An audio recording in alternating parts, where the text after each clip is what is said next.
So, continuing on with my WrestleMania reviews, we have WrestleMania 26, Phoenix, Arizona, and, a lot of people really hate this event. Some people would even say it's one of the worst WrestleManias. I'm one of the, seems like the very few people that actually really enjoyed this event, but I will admit it does have its flaws. So, presentation-wise, this was really cool. I can even show you a little glimpse here. You can see beautiful stadium. I love how they did the pyramid umbrella piece. I really like that. Even though it's slanted to the point where all the water would just come down on all the fans, which is just funny. So, alright, with the Hall of Fame, we had Mad Dog Vachon, Wendy Richter, Stu Hart, Antonio Inoki, Bob Uecker, Gorgeous George, and then Ted DiBiase. So, pretty cool class. Stu Hart definitely. Ted DiBiase deserves it. Gorgeous George, of course. So, and Wendy Richter was deserving as well. So, let's get into the actual card. We have the Unified Tag Team Championship match. Big Show and The Miz versus John Morrison and R-Truth. This, honestly, is the definition of a pre-show match, before the pre-show actually existed. We did have the WrestleMania 26-man Battle Royal won by Yoshitatsu, if anyone remembers him. But anyway, the Tag Team Championship matches only went a few minutes. Really just felt like it was an excuse to get the tag team title on the card.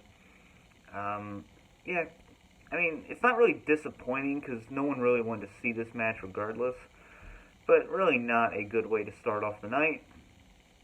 Then we had the Triple Threat match with Legacy. We had Randy Orton versus Cody Rhodes versus Ted DiBiase. I thought this was a really good way to kind of round off the Legacy. And, it was your decent Triple Threat match. Kind of surprised they put it on second before the Money in the Bank ladder match. But, I enjoyed it. It was kind of predictable, but for what it was good. And then we had the 10-man Money in the Bank ladder match. Kofi Kingston, MVP, Evan Bourne, Jack Swagger, Shelton Benjamin, Matt Hardy, Dolph Ziggler, Kane, Drew McIntyre, and Christian. Going into this, I'm pretty sure everyone predicted Drew McIntyre to win. So Jack Swagger winning was interesting. Not who I would have chosen. It also was pretty entertaining to watch him struggle for like 30 seconds to get it off. But that was cut out of the DVD. So if you watched it live, you'll know what I'm talking about. But, it was good. I felt like, this is the final WrestleMania Money in the Bank ladder match. I felt like it was kind of one of the weaker ones, unfortunately. And when you put 10 people in there, I feel like it just kind of gets convoluted a little bit. Like, with the first few, we had, 6 people, 7 people, even 8. So, it was kind of a jumbled mess at some points. But, it was a decent showing. And then we have Triple H versus Sheamus. Now, with this WrestleMania, one of the biggest flaws is, a lot of matches, this is a big card, fitting it into 4 hours. So a lot of the matches didn't get a lot of time, and they really didn't, have much of a showing or even get into the next gear, This is one of the examples. The next 2 matches are two of the examples.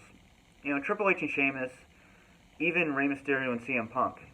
I'm going to really group these 2 matches together. They both kind of were just there, Your average matches, really not much to talk about.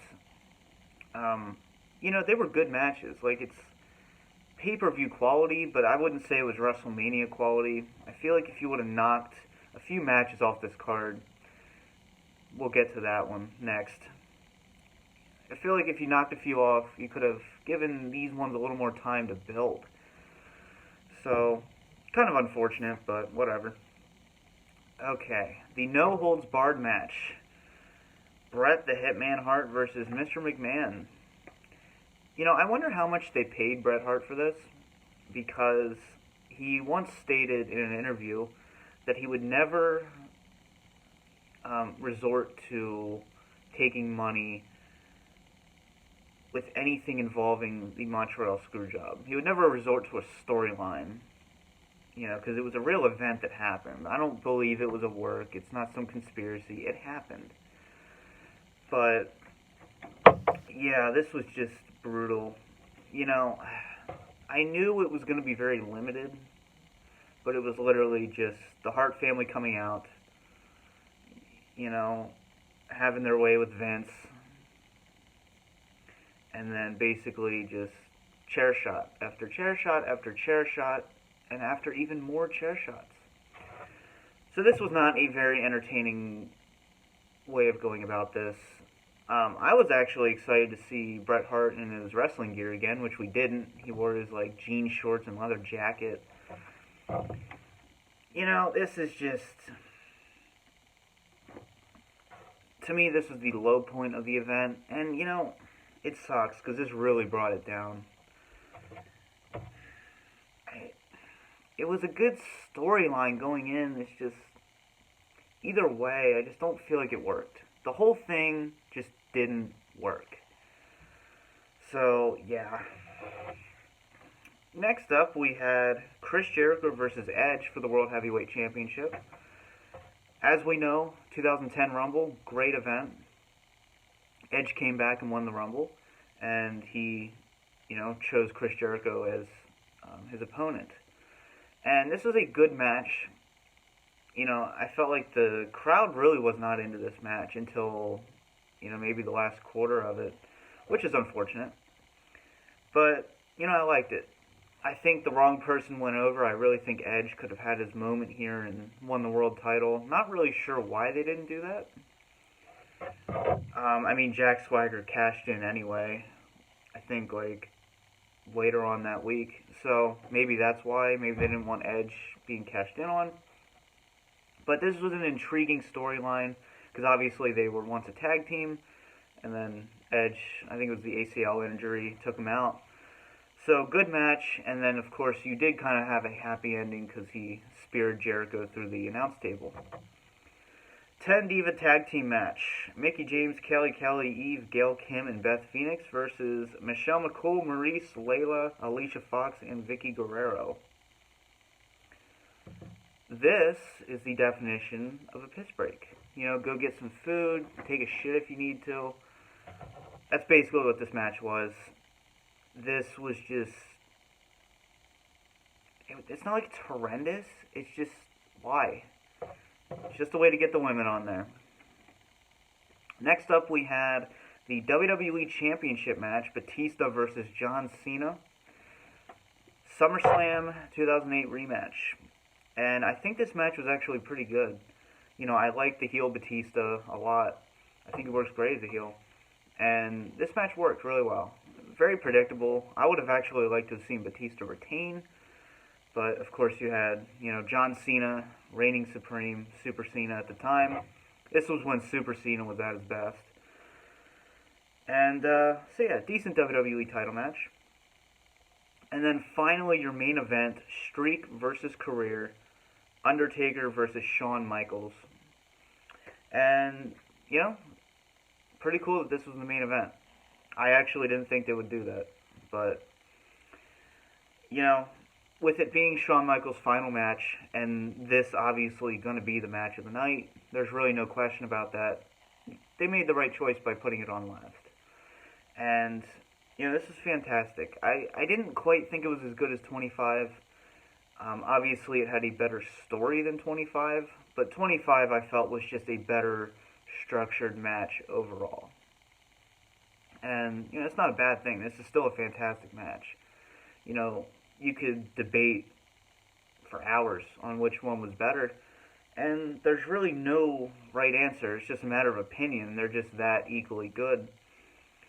And, you get Shawn Michaels, what should have been his final match. Thank you, Saudi Arabia. Yeah. I don't think Saudi Arabia ruined this match, obviously, but I still felt like this really should have been it, no matter what, because this was perfectly done. Absolutely perfectly done. So, overall as an event, what letter grade would I give it? I'm going to give it a B minus. I think a lot of people disagree. They think it's worse than that.